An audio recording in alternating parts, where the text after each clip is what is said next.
Hello friends, இப்போ ஒரு சூப்பரான வீடை தான் நீங்கள் பார்க்க போகிறீங்க. இது ரொம்பவும் ஒரு பழமை வாய்ந்த வீடு. ரொம்ப சூப்பராக இருக்குது இந்த வீடு. உள்ளே போய் பார்த்தேன் நான் இப்போது. கண்டிப்பாக இதில் இருக்கிற ஒரு இடம் உங்களை பிரமிக்க வைக்கும். இப்போது நான் வீட்டில் இருக்கிறவங்ககிட்டையும் பர்மிஷன் வாங்கிட்டேன், பார்க்கலான்னு சொல்லிட்டாங்க. பாருங்க, இது ரொம்ப ரொம்ப இது பழமையான ஒரு வீடு இது. செம்ம பயங்கரமாக யோசித்து கட்டியிருக்காங்க இது. ரொம்பவும் பழைய வீடு இது. சரி, நான் வர பேசிகிட்டே இருக்கிறேன். வாங்க வீட்டுக்குள்ளே போகலாம்.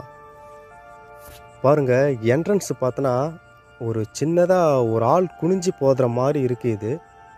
உள்ளே போனவுடனே நம்மளுக்கு ஃபஸ்ட்டு லெஃப்ட் சைடில் பார்த்தோன்னா கிச்சன் தான் இருக்கும்.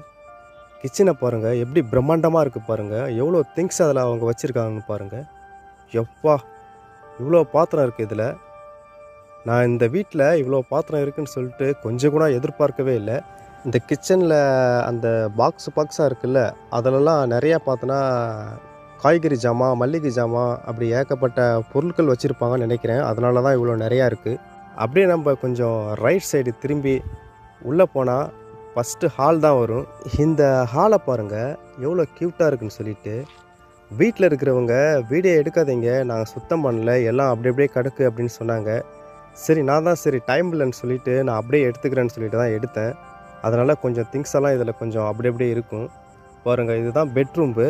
இதாங்க பெட்ரூம்பு. இது ரொம்பவும் பழமை வாய்ந்த ஒரு வீடு. அதனால் சின்னதாக தான் இருக்குது. உங்களுக்கு பிடிச்சிருந்தா ஒரு லைக் போடுங்க. பாருங்கள், அப்படியே ரைட் சைடு வந்தனாக்கா ஒரு ஹால் இருக்கா.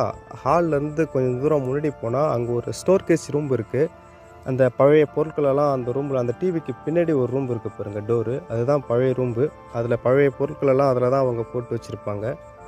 ஸோ அதுக்கப்புறம் வேறு எதுவும் இல்லை. மறுபடியும் நம்ம வெளியில் வந்தோன்னா மறுபடியும் அந்த பிரம்மாண்டமான கிச்சன். இதை தாங்க நான் சொன்னேன், கண்டிப்பாக உங்களை பிரமிக்க வைக்கும் அப்படின்னு சொன்னது இந்த கிச்சனை தான். இந்த மண் வீடு எவ்வளோ அழகாக இருக்குது பாருங்களா. இந்த வீடு உங்களுக்கு பிடிச்சிருக்கா? பிடிச்சிருந்தா கமெண்டில் சொல்லுங்கள். இதுமாரி நிறையா வீடு நான் போடுறேன்.